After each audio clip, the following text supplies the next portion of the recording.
What's up, guys? Yo, yo, yo.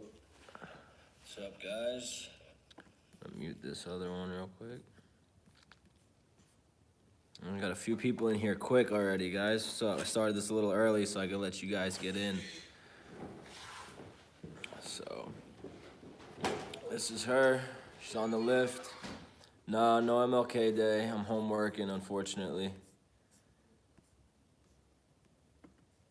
Now, I'm trying to see where these comments are while I'm watching my live, which is weird.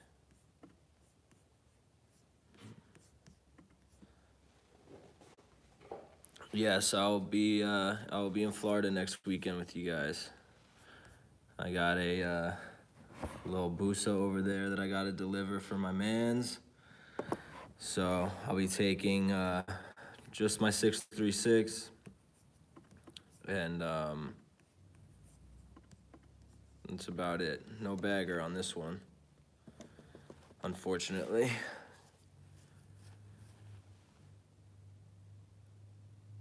Brian's getting another busa. Yup, pretty much. Brian's finally ready.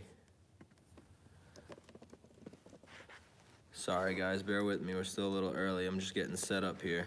I appreciate you guys jumping in that quick, though.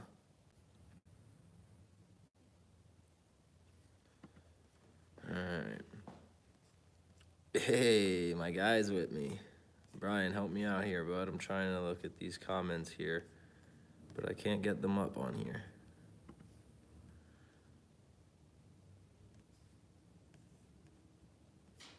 Don't know how to work this YouTube stuff, guys. There they all are. All right, now I got it. All right. Trying to figure out how to hold this camera, talk to you guys at the same time. So basically this is just a Q&A for you guys. You know, I made the little video of me walking around my bike, just showing you guys whatever I could. But I know there's a million things I might have missed and whatever else. So if you guys got any questions, now's the time. Now's the time I can kind of dive into anything a little deeper and whatever you guys want to know, really. So I'll flip the camera around. My brother's gonna hold the camera for me for a little while. He just went to go take a phone call real quick. But again, I appreciate you guys all being here with me. Makes me feel good that I'm not doing this for no reason, and that there's actually people watching it. It's 30 degrees in my garage right now, just sipping on some coffee and talking to you guys, so cheers. You can go over the wiring for the headlights, fans, switches. Okay, first question. I'll get to that right now, I guess, then. So previously, before I rebuilt this bike, I had everything stock. You know, my brake light, tail light, headlight, all was stock. This time, I went ahead and put them all on switches that you can see right here. So in order, I got my headlight,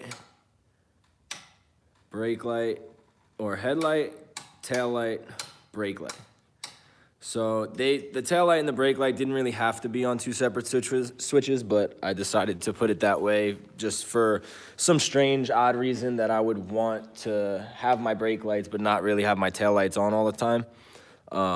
That was really it. I just went back and forth in my head. I'm not really great at making decisions, so I'd rather have the option to swap it out than not have the option.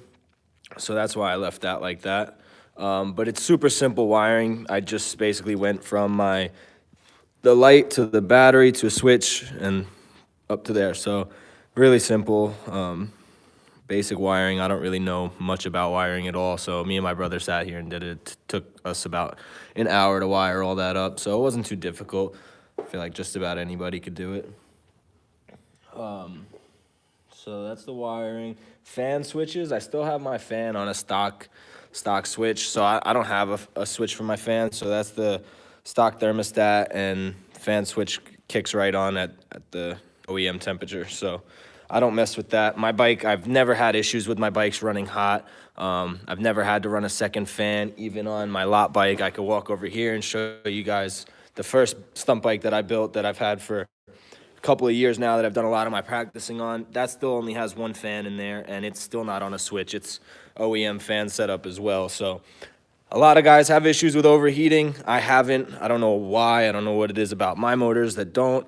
I run a little thing of water wetter. It's called ice, purple ice right here. So I run about a half a bottle of this with my coolant, and I never have issues. When my bike starts to run a little hotter, like it says here, runs up to 25 degrees cooler, it does. Usually about 20 degrees. So when I see my bike start to get a little hotter, I know that this wore out. This is a chemical, and eventually it breaks down over time, so you do have to flush it out. So it's pretty much about once a month or so, depending on how hard I ride or how often, that I swap that out with some fresh stuff. Let's see what else we got here, guys. I'm gonna read through some of these. The tank is fuego. Raymond, yes, I absolutely love this tank. This is the only part of the bike that I did not swap out. I had my buddy John, who built this tank. I had him build me another tank, but I didn't have the heart to change it. I don't know. When he built me this tank in the first place, I really fell in love with it, and I didn't want to change it, even with the little dents and stuff it's got now from me jumping into it and crashing it so many times. I didn't have the heart to change it, and it's the most comfortable part of my bike. I love my tank tricks, and you know, when you find something that feels comfortable and it works for you, I'm a big believer in sticking with things that work and not changing something that's not broken. So I left it. I didn't even body work it. I didn't even paint it. I wanted you guys all to know that came off the last bike too, that I kept that the same. So that's that. I just ordered a new sprocket kit. I think 14 in the front and 52 in the back is good. That is what I run. D-Merchant, I run a 52 tooth in the rear and OEM up front still. I've been running that for a good 2 years now, maybe a little longer. I love it. It definitely, you might want a little bit more in the lot if you're doing a ton of circling and stuff, but for the street, I think it's a good gearing ratio for sure. You still got a decent enough top speed. My bike dynoed out at 117 miles an hour at Redline, so that's obviously not fast, but it does over 100, so that's nice. What else? You want to sell me your lot bike? No, but I have been debating parting that thing out. I'm never gonna get rid of a 636 motor, so anytime I get my hands on one of them, that's staying. So I would part that bike out, and I would keep the motor, and I would keep my front end, because those are and I'd probably keep the chrome wheels. Chrome wheels, motor, and front end I'd keep. Everything else on my gold bike I'd part out, so you could hit me up on Instagram. We could talk about that later. Rear brake setup. All right, let's go to the other side for you guys real quick. Rear brake setup. We are working with a KevTech single piece. Brembo Nico, is it P32? P34 Brembo for my foot brake. And a monoblock for the, I don't even know if that's technically considered a monoblock, but just single 4 piston for the handbrake, and then OEM foot brake master, and I'm running an R6 Brembo to my handbrake. I had in HC1, this is what I was running when this bike was built, that I've been riding it for the past 2 years, but then I switched to an HC1 when I rebuilt this bike, and it was super inconsistent. I just wasn't feeling it. The adjustment wasn't right. It changed feeling on me a lot, so I yanked it off, and I put what was trusted back on there, and I'm pretty happy about it so far. So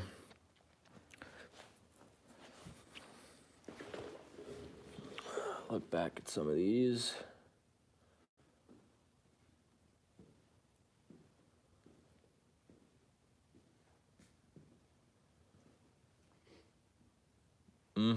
Cal, if you can order any of that stuff on highsidelife.com, bud. The hoodies are gone, unfortunately, but the gloves are still up there. Brian, he'll get about 6 packs of ramen noodles, and he might have to trade some cigarettes for a toothbrush or something. I don't know.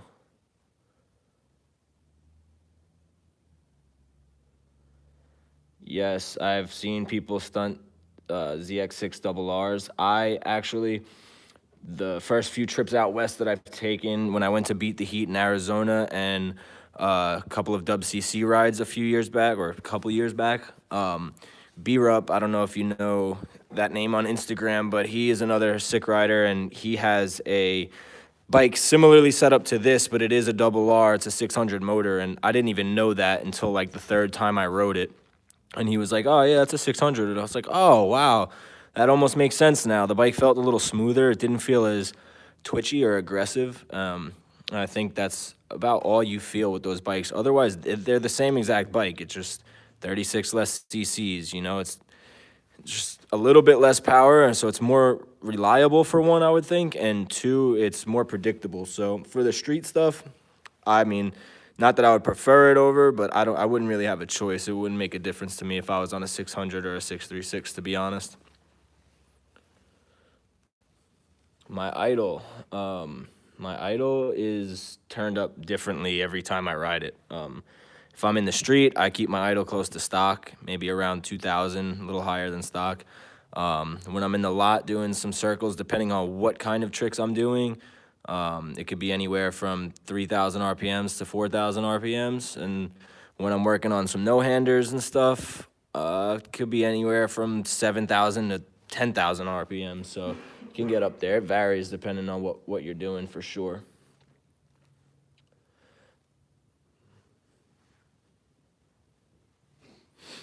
All right. Impulse stunts is a good question. Sponsors versus non-sponsors.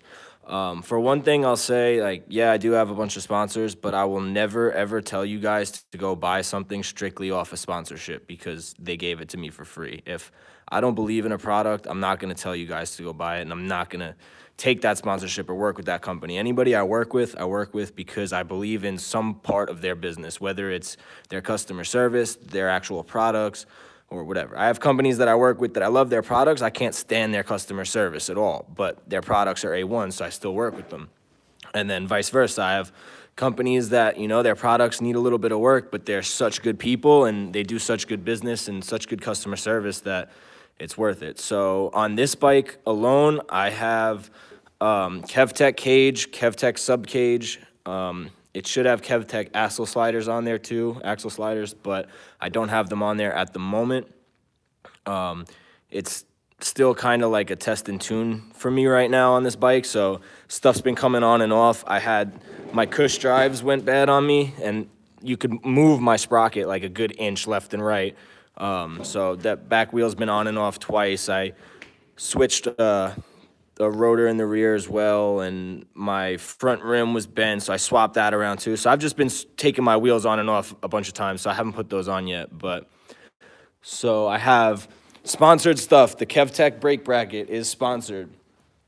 Before that, I had a 4-stunt bracket, which was very, very similar to this, except it used an OEM caliper for the foot brake, and it used a R1 6-piston monoblock here. Same setup, a little bit less braking on the KevTech bracket, but again, for the street, it's plenty. It works great for me. And then my clip-ons, hop up here for you. My clip-ons in Triple Tree are sponsored by Stunt Army Products.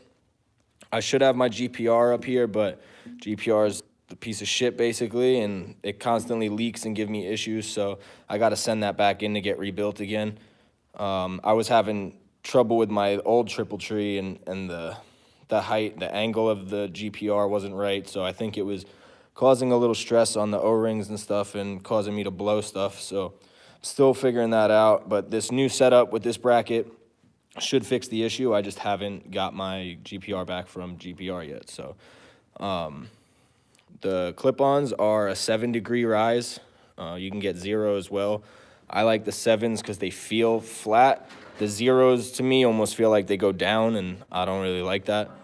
So these are sponsored as well, but they're kind of parts that I would buy anyway. You know, you only got a couple of options, you know, so they all do the same thing. And then Stealth Stay.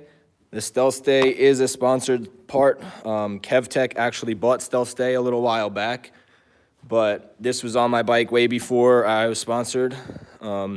because it's necessary. So regardless, you're gonna have to have one of those. And that's it for sponsored stuff on this bike, guys. My seats, I guess, technically are sponsored too. A buddy of mine, Ron, a local guy, he cut these up for me, and they were old HT Moto seats that he rewrapped, so it was kind of cut and shaped already before he did it, but I really like those a lot. Powder coat, we could talk about powder coat. That was sponsored a little bit. I actually owned the powder coating equipment a while ago and sold it to a buddy that wanted to get a little business started, and this is the product we came out with. So pretty good product, pretty good. Powder coat's looking good on everything pretty much. KevTech powdered the cages and sub cages. I did everything else with my buddy. I wrapped these forks with cheap eBay vinyl. They're 0708 silver edition, or the pink ones actually, the red. So I have 09 and up calipers. Yeah, those are 13 plus calipers, 09 and up rotors, 0708 forks, 0506 fender, and 0708 triples. So it's kind of a bunch of mix match stuff up front, but all works out pretty well. The cheapest of cheap eBay plastics. I bought these things for like 220 bucks, and they work pretty well. They're very, very brittle, so you can see this is already cracked right here, so they're not gonna last too long, but they'll get the job done for a little while.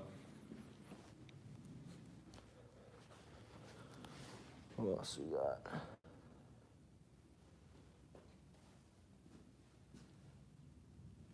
This is health review.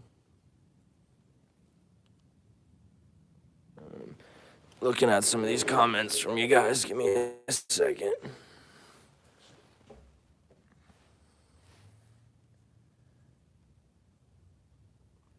I did extend my clutch arm, so D-Merchant. I'll show you guys that. Skittle Stunt helped me out with that a while back. So you can't really tell because it's painted, but I did cut the clutch arm and extended it just a little bit. I couldn't even tell you the measurement or anything. We kind of just felt it out, and it's about a ½ an inch, my brother said. He's the one that welded it. So that helped a little bit. And then I run up to the Easy Pull RSC ball bearing lever. So super, super easy pull. It could probably get easier, but it works pretty well. And then I have the extension on the perch because this R6 Brembo is flipped upside down. So you have the banjo in the way right here. So this little extension brings it out just for far enough to get it past the banjo so that everything sits the way it should. And my hand's nice and comfortable, and I can pull clutch and brake at the same time and do my clutch work and whatever.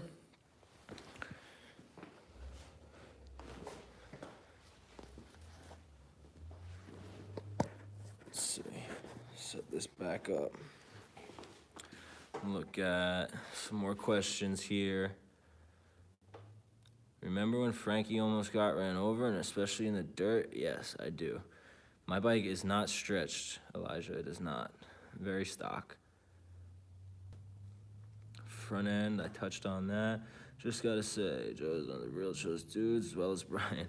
Appreciate that, Trav. I am just a regular ass dude. That's why. Not stretched. Oh, for sure. The others more into present day. Like, what do you mean?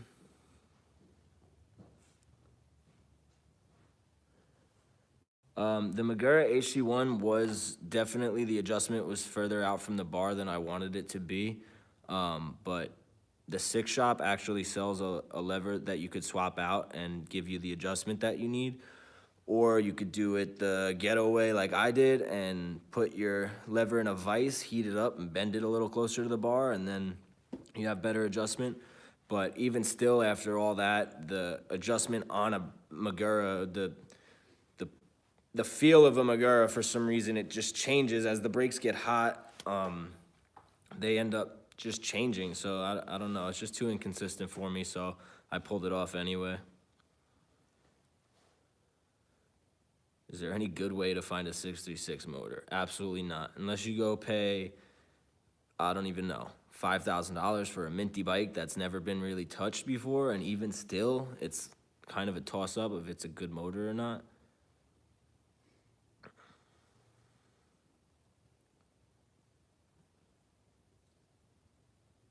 Yeah, Brembo is definitely the way to go, in my opinion. I even have, I'll do a little bit extra for you guys right now, and I'll show you something on my other bike that you want to talk about, Magura to Brembo. I spent a lot of money on these levers a while back because I thought you can't get anything better than this, you know? These are those really expensive Maguras, the HT3s, they're gold billet, adjustable, you know? This one's 17, 18, 19 mil. This one is 14, 15, 16 mil. Super fancy, gold, breakable levers, super nice things, right? Junk. Not junk, but junk. They don't work. Super inconsistent. I hate it.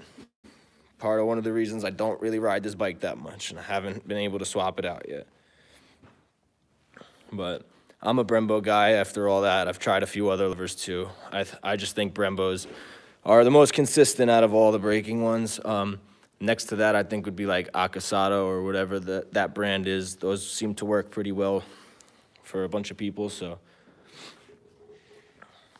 Yeah, 16 RSC too, 100%. I know Seabear and Smash Stunts and them are running those. They seem pretty decent. Rear sets, I'm still running stock rear sets, guys. I cut my pegs down. You can see. I cut my pegs in half so that when the bike falls, they don't stick out and break your rear set or anything, or break your frame. So I cut those, filed it down nice and smooth, and that's about it. I had Stunt Army ones on there a while back, but I don't know, I lost a piece of it or something. I don't know, they just never made it back on there for whatever reason. And I had those powder coated, so screw it.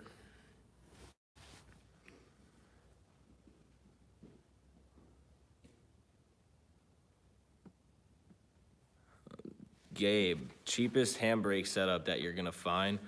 That would be online somewhere, like on one of the Facebook stunt groups or whatever, getting a used setup. But I think what I have is basically about as cheap as you're gonna get.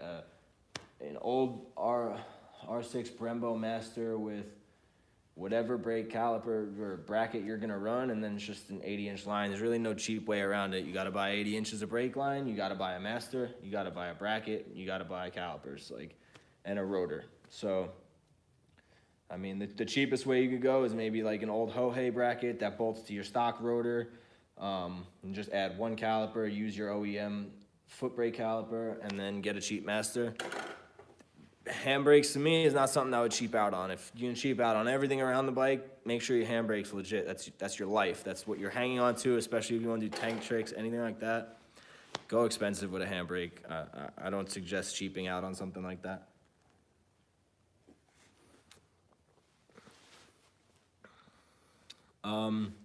Dave, no, you can't get that Street Nation plate anywhere.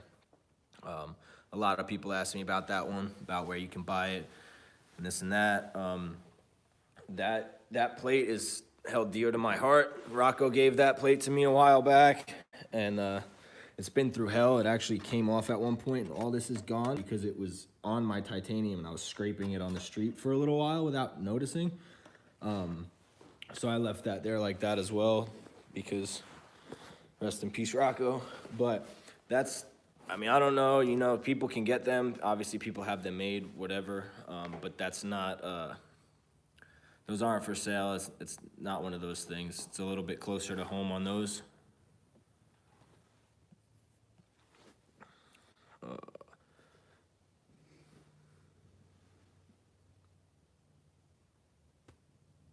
What tank trick did I learn first? I guess spreader or Frogger? I think it was Frogger, because you basically start steep stander, you know, you're doing your wheelies, and then you just put one foot up and just step up. So I'm gonna say Frogger was probably the first thing that I learned.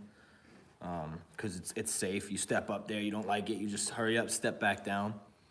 And then I think second was spreader. Same thing, you don't like it, you just swing your feet back down, back into seat stander, and you can kind of save yourself. How fast have I gone on a wheelie? Like just a regular ass wheelie, definitely over 100 miles an hour. I don't know how fast though on regular stock bikes, but as far as comboing and like moving around on my bike, 65, maybe 70. I don't know. I mean, I've had people come up to me and freak out after a highway run, like, yo, you were comboing going fast as hell, bro. Whatever, but I don't know. I want to see 65, 70 maybe.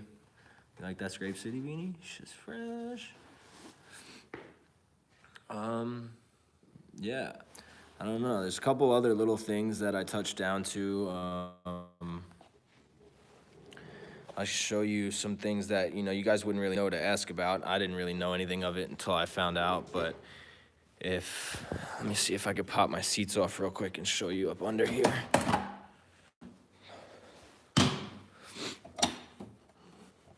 Everything on stunt bikes has to be easy access. So there's no key shit. I don't gotta fumble with anything. I don't have bolts locking in my seats. Everything needs to be able to come off and get put back on as easy as possible. I think that's the biggest thing with stunt bikes is accessibility. Even the steel frame gives you super accessibility to everything in here that would typically be hidden up. I got my idle adjuster out here, so I can reach that basically at any point. But under here, you could see I have a cutting board that I just added. This thing actually really stabilizes your tank a lot. It braces the whole back of your tank, and my tank is actually braced back here already, but this would typically be bending and moving all over the place, and your tank would be smashing into your frame all over, and little dents would be coming in here from it hitting the frame, but this clipboard stops that and stabilizes it so it doesn't move. So when you're jumping on it and whatever, it's nice and stiff. It's not gonna go anywhere. So that's a big upgrade that I just did recently that definitely helps out. You'd be surprised on what a couple of millimeters of play in your tank will do to you when you're trying to learn tank tricks. Also up under here, you can't see much of it, but I have a fuse for my standalone charging system that runs through this way, back down to here to a new rectifier right there. And then the wires get spliced back in and then run back down to my stator cover down here. So those 3 wires come out, get spliced into another one, and then so it takes out power from your main harness and eliminates a lot of variables when it comes to your charging system. So I've been running it since I built this bike. Scotty and a couple of other sick riders are the ones that showed me that. So I'm still kind of feeling it out, making sure it doesn't give me any other issues. Some issues that we've all had with this since we put them on, Brian as well. Your headlights, for some reason, do not want to come on, and I believe it's because you're taking power out of your main harness because, like I said, it's a standalone, so you're eliminating a lot of variables. So whatever hot wire runs up to your headlights loses that power, so you have to splice in somewhere else to get power to your headlight. That's about the only inconvenience of that so far. Otherwise, my bike seems to be running really crispy. I definitely have 14 volts all the time. Yeah, so far so good with that. Go back to reading some comments. Get back to talking about some stuff.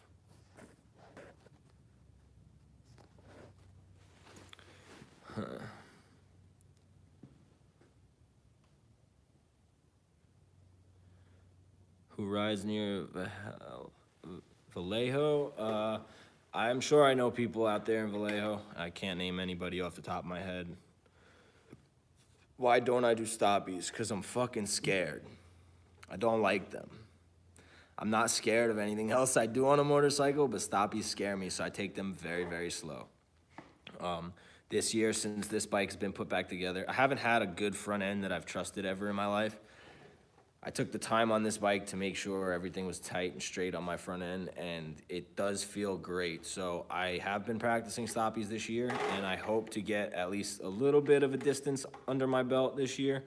We'll see. It's still winter. It's cold. I haven't been pushing it too hard, but I've been able to get 100 off 100 a couple of times, and I'm starting to feel it out. I'm getting the feel for it. It's becoming less scary to me, so hopefully this year I'll be doing some stoppies, and I'm going to ignore that question now. Thanks.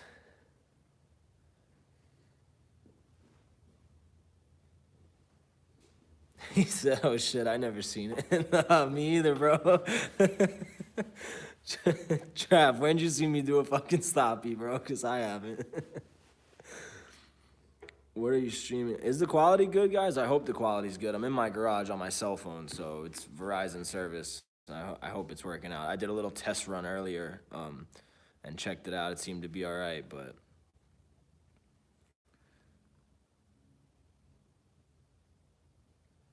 is adding a double fan difficult?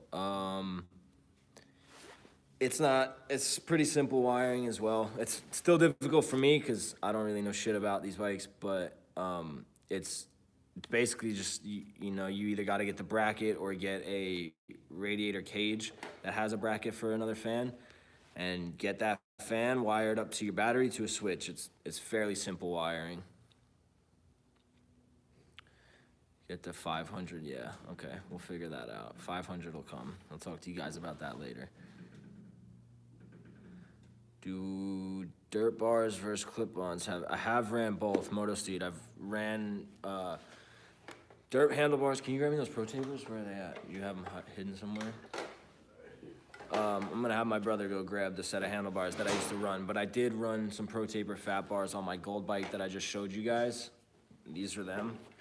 So I was a dirt bike bar guy for a while. I never bent these bars. I threw my bike all over the place. I never had an issue. These are Carmichael bends. They're not the best bend. The biggest issues with dirt bars that I've found is you only have a few inches of straight bar to put your levers and stuff on. So a lot of times your handbrake lever or clutch lever will end up getting onto this round and changing the angle of the lever so stuff just doesn't fit right. So that's a big problem with the bars, and then, which you can get a different bend that has a straighter, longer bar, but that seems to be an issue. And then just handlebar position. I changed these out because I broke my wrist a while back and had a couple of surgeries, had to do the physical therapy, whole 9 yards, whatever. But ever since that, I can't ride dirt bars. The angle of the bars tweaks my wrist really bad. I don't have as much strength in that position, and any little slam down weird, you just send like a weird shock up my wrist and just basically make my hand go numb. So I had to do away with those, unfortunately. But other than that, the dirt bars were great. I ran them for a long time because they were solid, sturdy, and you have a lot of room with your arms out like that, so you could get your legs in and out a lot easier. So I don't know. I might still be running them had I not broken my wrist. I can't really say though. What else we got?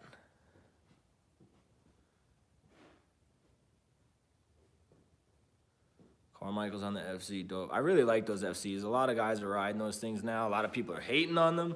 I like them. I think the power delivery is dope. There's a lot of guys on there that are just straight murdering them. The 610 riders, Alex been on one for a while. I don't know, it's cool. It's a stock bike that runs out like a dirt bike, and you know, it's got that cool engine brake and everything else. I mean, I don't know. I don't hate on them one bit. If that's the new stunt bike, that's the new stunt bike, I guess. Tires. Front tire will always be a Pilot Power, Michelin.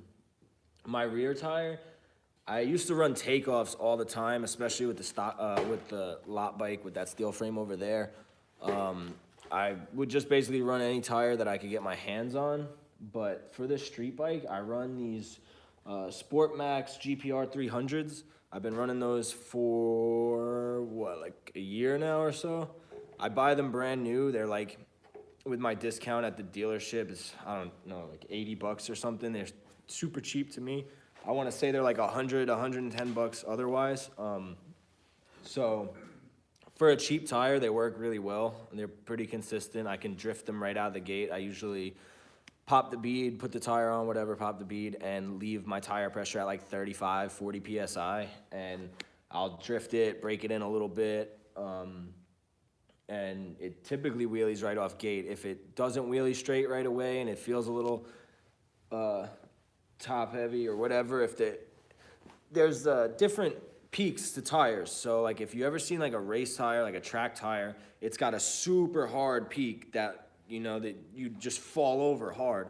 These tires, if you could see, are a lot flatter. Like they don't have a high peak, so it makes it easy to go straight and do wheelies on it. It just gives you more surface area on the ground. So I've felt that helps a little bit. These tires suck in the rain though, I'll tell you right now. If you plan on doing any wet riding at all, this does not get any grip in the rain at all. It slips all over the place. I've straight up hydroplaned in a wheelie on this bike before because of this fucking tire. But in the dry, it's great. Like I said, I'm a big drifter, so tires got to be able to slide more than anything. I don't want too sticky of a tire. One downfall with this, with a lot of tires as well, is these metal strains. Those things, you start doing burnouts, these things start whipping out, hitting your skin, cutting up your tires, ripping up your plastics. They're really not cool, so I typically don't do crazy burnouts to a pop like that. I think the Michelin, what is it? What's on the back of Scott's? I think it's a Pilot or something. Oh yeah, those don't have those metal strains in there, so you could fucking put that thing in sixth off the limiter until it pops, and you're not gonna get those metal shreds whipping you in the back. So there's pluses and minuses to everything. For the price factor and how much I go through tires and stuff, I've had good luck with this one, so I'm gonna stick with it for a while.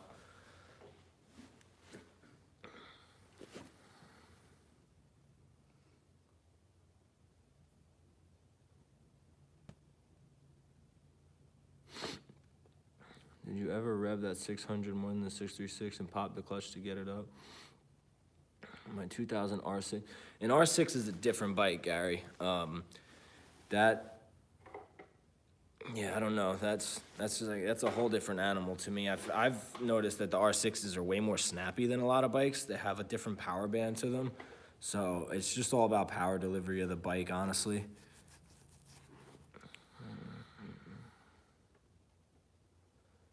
Moto Steed with the broken wrists. You'll be all right, man. It takes a while. You might have a little scar like that. You might have to be dealing with some stuff for a while, but you'll be all right. It could be a lot worse. Since I've started street stunt riding, I've known like 6 people to lose their legs. So like, I'm blessed as fuck that I only have a broken wrist. I still got my hand. If I would lose a leg like that, I'd be pretty upset. Still be riding, but I'd be pretty upset. So you're blessed, man. Broken wrist isn't so bad. Elijah, thanks for the sub, my man. Don't like my stunt gas tank. Ugh. You're gonna have to learn to like it. I love my stunt gas tank, bud. Good tire pressure for the street. It's whatever you feel comfortable with, honestly. The better you get and the more comfortable you get, the more tire pressure you'll be able to run and the more you'll want to run. It's better for you to run more tire pressure and be consistent than to be getting on the street and going to do wheelies and say, oh man, I need to drop tire pressure so that I can wheelie better. Because then you go to lean into a turn later and then your tires fold in and it doesn't feel right. You want as much tire pressure as you can get that you're comfortable with. If you're just starting out and you need that stabilization, you know, it's not gonna kill you to run 10 pounds, 15 pounds of tire pressure for a little while till you get comfortable. But I like to keep my tire pressure above 30 pounds at all times, street or stunt lot, whatever. I like to keep more tire pressure than not. Like I said, it's all about consistency. I know I can drift on 33 pounds and I can wheelie on 33 pounds, so I try to keep it around there. But don't let me lie to you, you'll catch me taking air out of my tire on rides if my bike feels weird, if I feel like, you know, these roads are terrible and I can't keep my bike straight and I'm all over the place and I'm bouncing, you'll see me take air out of my tire. I don't ever check my PSI when I do that. I feel it out. Like, you know, you'll see me do this a lot. I'll stand up behind my bike I'll grab my 12 bar right here and I'll just put my foot on the tire and I'll feel it out like that. And I do that so much that I kind of know how tight my tire should feel with the amount of pressure that I like. So that's how I check my PSI.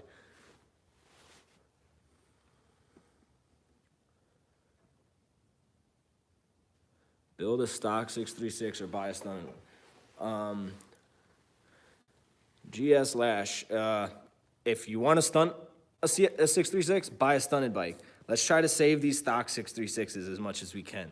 There's no reason for us all to go buy stock bikes and turn them into stunt bikes. There's plenty of stunt bikes out there that you can buy and make your own. These bikes are gonna die soon, and I hate it. That's why I won't get rid of motors. That's why any 636 I find I buy, because I don't wanna move up to a new bike.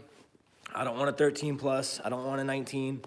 I want my 0304, and I want it to run forever. And the way it's going, they're not gonna be around forever. So if you wanna stunt it, go buy a stunt bike. If you want a stock bike, go buy a stock bike.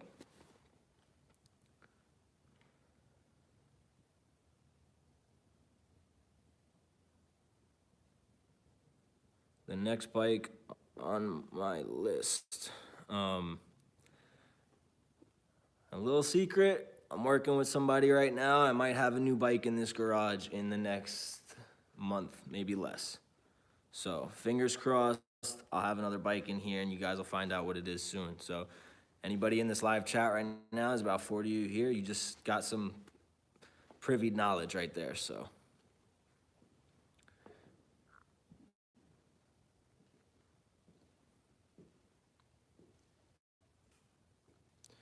Am I ever going supermoto? I've been supermoto, my guy. I got 2 WRs tucked. I ride them not so often, but I do ride them. I'm not a supermoto guy. I'm not a dirt bike guy. I'm a street bike guy. I got into the Harleys because I wanted to go do a cross-country lap. It was basically like my biggest dream ever. So, you know, who doesn't? If you love motorcycles, you want to ride around the country or you want to take a long haul. So I did a month out on the Harley, doing a lap around this country with a fellow Stunt Army member, Charlie Ross. We did 24 states in 24 days, and then that's how I got into Harleys. And then obviously the wheelies and shit just came because, you know, I like doing wheelies. So I found out I could wheelie the Dyna, I wheelied it, and I found out, you know, the bagger will be able to do it too. So I jumped on the bagger right away and started doing that. My goal was just to have the biggest bike do wheelies, and that's what the bagger is. So that's how I got there. But I'll do supermotos all the time. If we're all riding supermotos, I'll ride supermotos. If we're all riding Groms, I'm on the Grom. If we're riding street bikes, I'm on the street bike. You know, there's a time for everything, I think.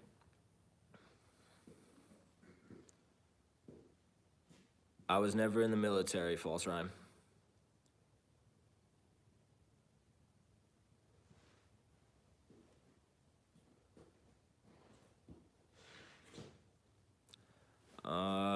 J-Rock, I know about this much about F4 Ice. So, no, not really.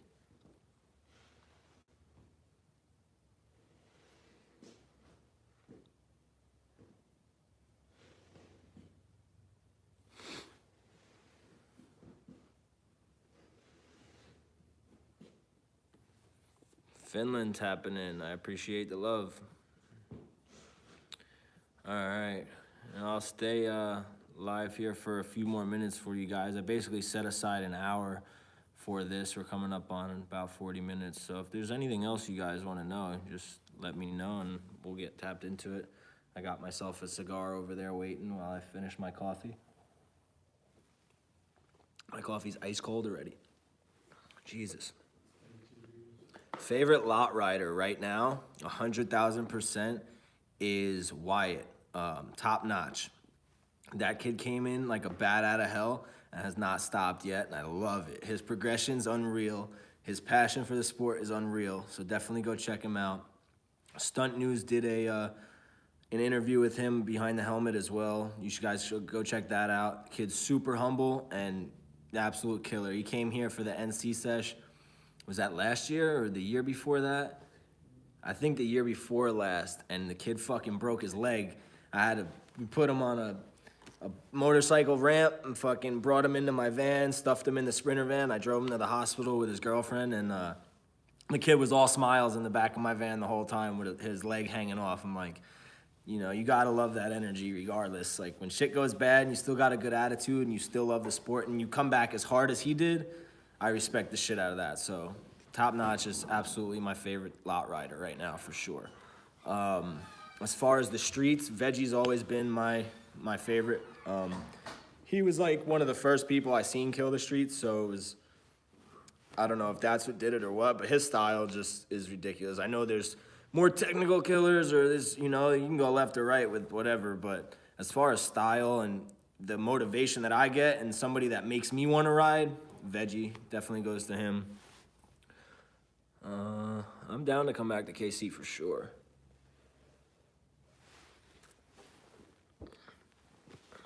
Come to Northern Virginia. I avoid Virginia like the plague. I don't like Virginia. They always try to catch me up on some traffic tickets while I'm driving up there. I've had my license suspended because of Virginia before, so me personally, I'd rather go all the way around that fucking state if I gotta drive through it, but sometimes I pop through. I've been in Richmond a couple of times, so I might see you. Favorite exhaust brand for these bikes? No. I've been talking with Bassani to try to get one on this street bike. He just made two for Ashley and Seabear, and it'd be nice to have one on here, but until then, I just got some cheap shit. For the Harley stuff, Bassani's definitely the way to go, but the street bike, I don't know my arm from my leg as far as exhaust goes on street bikes, to be real. Anybody stunning a 650? Yes, the Z650s, the Kawasaki's are dope as hell. And there's another 650 too that I've seen somebody stunt, but I can't think of it off the top of my head.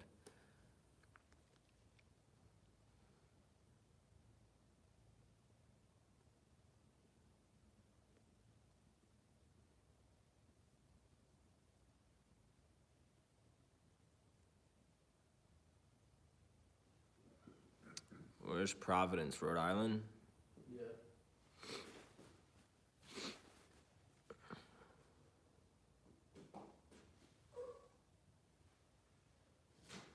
Yeah, Wyatt's a really cool guy, man. Definitely go show him props for sure. Graves has nice exhaust too. RSC makes a nice exhaust. Obviously, Akrapovic's really nice. Brock's makes a nice exhaust. The M4s are decent for the newer bikes. I mean, there's a lot of exhausts out there, but it's all personal preference shit, honestly, guys. I mean, they all sound a little different. Whatever.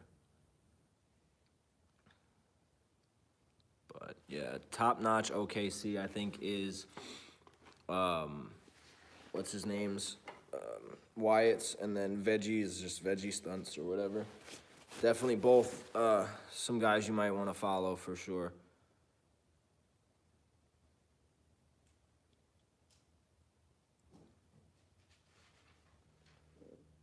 Guys, I really appreciate you all being here. This is pretty cool. There's a lot more people in here than I thought was gonna be, so that's pretty exciting.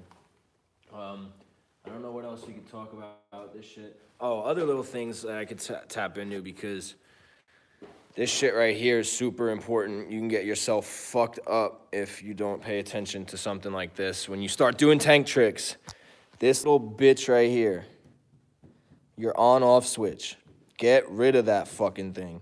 I shouldn't even still have it on here, but I stall my bike a lot when I'm doing circle wheelies and I come down and I get to click my button and restart my bike. Typically, by the time my front wheel's already down, I'm ready to ride again. But I got a screw in here, keeping it on the on position. If you kick this fucking thing off when you're riding, it is a bad day. And I've done it several times. When you come pull through, or you jump on somebody else's bike and they're like, yeah, everything's good, yeah, go ahead, blah, blah, blah. You go hiccup 50-50, tap this thing with your heel or something, or your calf, boom, your bike's off, you're over the handlebars. Bad fucking day. So definitely get rid of that always. That's like a must first thing right away. And do away with that. You do away with your neutral safety switch, which is down here. It'd be a wire that goes to that little thing down there, if you could see it. But I take that wire off, so that's the neutral safety switch to where your bike won't start in gear. Take that off and you ground that to wherever you want. I had it grounded to right here at the water pump, and I've recently moved it up into the frame a little bit up top. But you do away with that because when you start running high idles in the lot and stuff, you don't want to start your bike in neutral and then bang in the first gear off a high idle. You end up really fucking up your transmission like that. So you want to start your bike in gear with the high idle and just ride away. So you do that, do away with the kickstand switch as well. That way that doesn't fuck with you. And that's about it as far as like little stunt modifications that I feel like are necessary, right? Clean air mod, but that's a whole nother thing we can get into. There's a bunch of different ways you could do that. But if you look close enough at my bike, it's still clapped just like everyone else's. Like that shouldn't do that. This is bad right here. That little U-joint in there. And it's loose. That's nice. So this is no good. That's really sloppy. Like really fucking sloppy. That's bad. I need to change that right now. But yeah, there's always little things to do to these stupid bikes, so.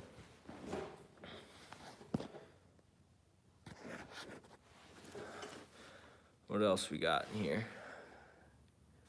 I had to keep you in my pocket while listening to earphones or I'd be asking questions. Definitely a great video. Appreciate you, Game Changer. Same with the key position. Yeah, that's another thing too that Travi just mentioned. Key as well. Typically your key would be right here in the triple. Yeah, you'll kick that off too, and then you'll break your key off in your ignition and everything else. That's a problem too. So relocate that, tuck it up wherever you want. Some people run it right here. Other people run it in their frame. Some people run it in the airbox up here. You could put it wherever you want, or you could do away with the key completely and just put it on a switch. That's up to you, but definitely something to note. So I appreciate that, Trav. Does the bike run a lot better after the engine rebuild, and what makes you know when it's time? I didn't do an engine rebuild. I did a cam chain replacement, and I haven't even touched the valves yet, which I really need to do, which will be the next thing that I get into. But I definitely notice a difference between after doing the cam chain. Mine was super bad, like way beyond due. I probably rode this bike for another 6 months after it was like dire need. My manual adjuster was all the way adjusted in, like as bad as it's gonna get pretty much before your motor blows up pretty much. So it definitely made a difference for sure. I'm not gonna tell you where I put my key. That's classified information.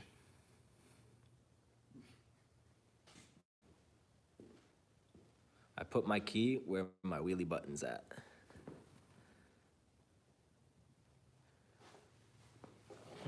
I'm trying to think of anything. I know I'm just sitting here bored for a minute, but I'm trying to think of every little thing that I could tell you guys or show you guys. Like, little things just that I've learned along the way. You know, I'm no expert at anything. I don't never claim to be.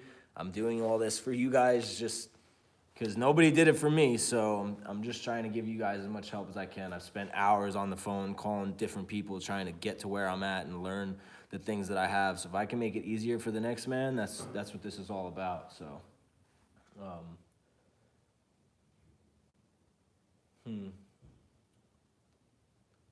What else? Titanium. We could talk about titanium. I got the Scrape City hat and shit. I didn't even do about that. But did I do the walk around the bike already? Yeah, I did. A while ago, and I did it was like Christmas Day. I did the walk around. But this is my 12 bar by Mason Bars. This is the 12 o'clock bar, so it comes out right past the tail, so my bike is pretty much straight up and down when I'm scraping. He makes a couple of different designs, too, on the stunt bike over here. On my lot bike, I have the 1 o'clock bar, so you can see it's a little shorter. I know I don't have a tail on, so you can't really see, but if you could line it up with the wheel, you see how it's in front of the back of the wheel? If you go down to this other one, this one's behind my wheel, so you could see the scrape point is definitely going to be different. That other bike's a lot deeper, so that makes a big difference.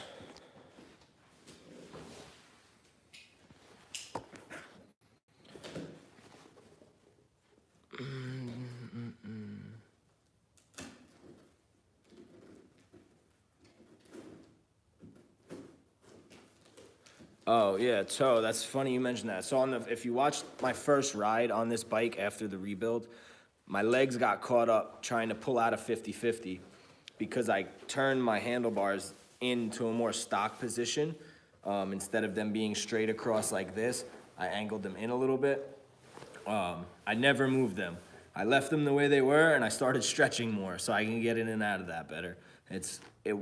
That showed me right there. Now I'm aware of it, and I know that, you know, my hand is in a half inch to an inch different from what it was, and I've just compensated for it. I like this setup better. I'd rather it be more narrow and have a stocker feel, so I'd rather keep it like this and adjust myself to that, so I left it.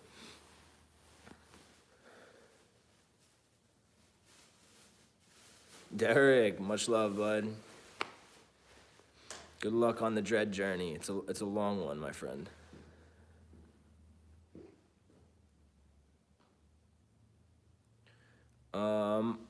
D Merchant, if you feel like your 12 bar isn't completely centered, are you saying like maybe your subframe's bent and it's like cocked off to the side, or the actual 12 bar itself is left or right?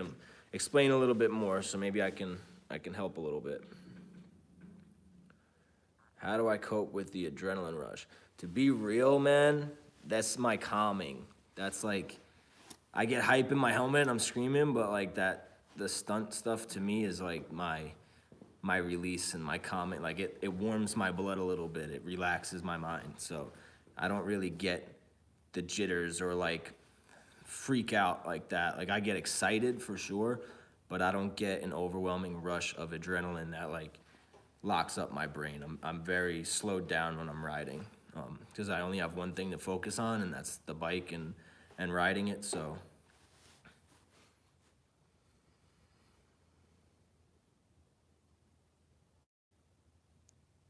how did I start moving around? The combos is it's just about seat time, really. Knowing your bike, huh? My brother said balls. You need balls to move around on your bike. No, but really it's just seat time, man.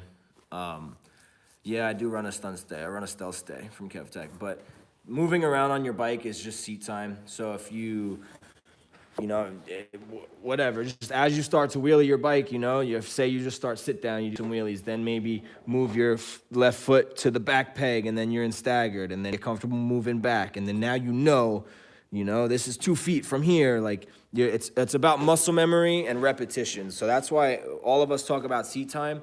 It's huge. You know, when you're growing up, when you're playing sports in school, you're doing drill time that you feel like, this is fucking stupid. Why are we running to the 10-yard line, then back to 20 and back, and then 30 and back? And they're making you learn the field, your position on the field or whatever. Running drills in basketball, same thing. Putting the ball in your hands. It's muscle memory. It's seat time. It's not. If you have to think about what you're about to do next on a bike, it's already too late. Your body and your mind needs to be on that shit way before you have a conscious thought of, oh my God, I gotta put this wheel down. Oh my God, I gotta drop back and slow down. Oh my God, I gotta do this. Like, it's already too late. So getting the muscle memory, getting the seat time, learning your bike. I'm still not even at where I'm at since before I put this bike together because of seat time. Like, little things changed, but it's enough to where I don't know my bike as well as I did. So I need more seat time on this for sure. But that's really all it comes down to is seat time, really. Michael, I do have a Patreon, my man. It's High Side Life as well. You guys could tap into that. I post raw videos on Patreon that you guys won't see here. For whatever reason, you know, cursing, maybe chases, some bullshit, us hanging out more. Just more lifestyle stuff on the Patreon and some pre-releases for YouTube and things like that. So it's definitely a cool place to check out for sure, but I'm gonna continue to grow the YouTube channel as well.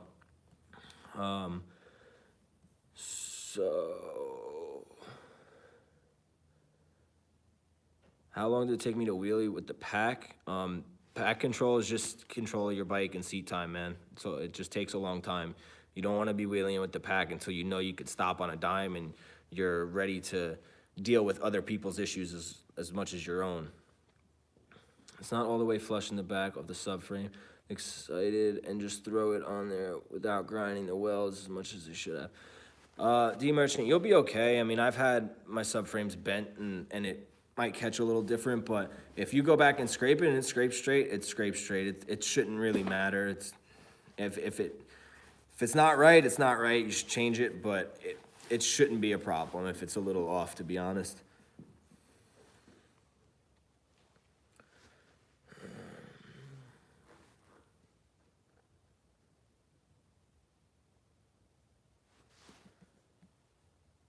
How long did it take you to get wheeling down? Justin, it took me a long time, man. Yeah, that's a whole nother conversation for sure. You switched back to Brembo Master from a girl, or was it the other way around? What was it mean? So I've switched back and forth, Moses, or Moises. I don't know how to say your name, sorry, but I've switched back and forth between Brembo and Magura a couple times. I thought I rode a couple of bikes with an HC1 on it, and they felt okay. I'm like, huh, maybe I'll swap out to this. And then I put it on my bike, and the way I have my setup, I didn't like it, so I went back to Brembo. Now I have an R6 Brembo Master on my bike currently. Should I get an FZ07 or a Honda Grom as my first bike? First bike, Grom, 100%. Second bike, FZ07, perfect. I would buy a 13 or newer 636, but I'm not gonna spend the money on something I'm gonna break. They're more fragile. I got parts for these bikes for days. I'm gonna stick with what I can for a while.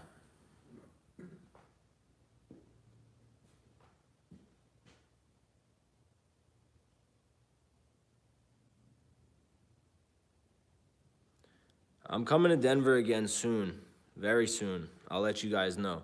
And if I'm not there beforehand, I'll be there probably right after the Sturgis trip, which will be in August. So maybe the middle of August, I'll be back there if I'm not back there beforehand. The new Harley Street Fighter coming out. I haven't seen it yet.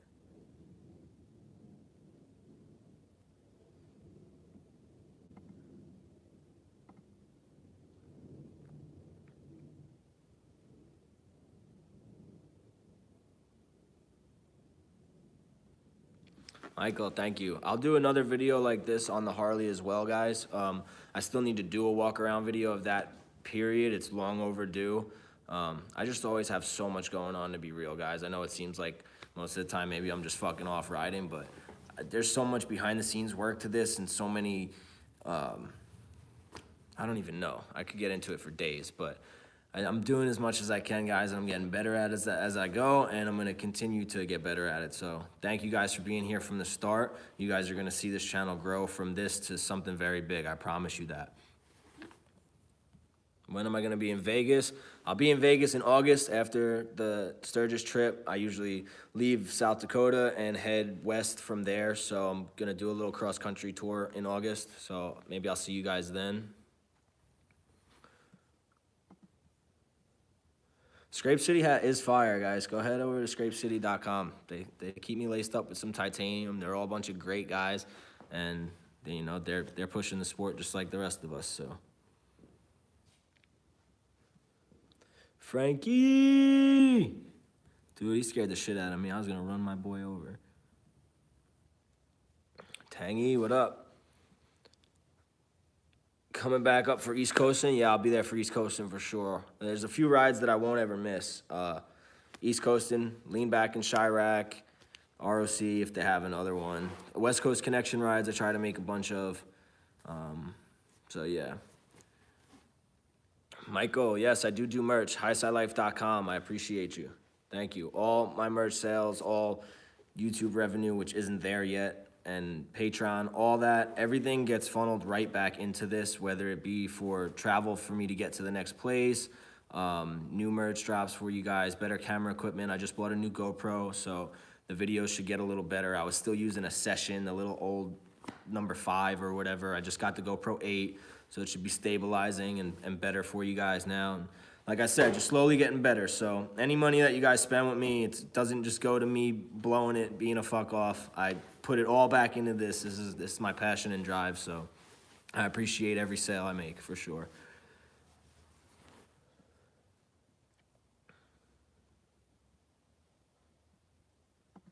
D Merchant, I appreciate you being here, man. You take it easy, man. Have a good week. Tampa, much love, bro. Much love. Trav, recommend. We're gonna finish this up here, guys. My phone's gonna die, and it is just about 1 o'clock, so I definitely have to hop off of here now. But I'll answer these final questions. Do I recommend stock denting a tank or get it done the proper way? That's up to you. It's personal preference, to be real, man. You can get away with the cheap way and dent it. It's gonna do the same thing. If you want to get something more personalized for you, like I did, I explained to him exactly what I wanted in my tank and how I rode and the way I wanted to come in and out of my tank. So that's how I ended up with that one. But again, it's just personal preference, really.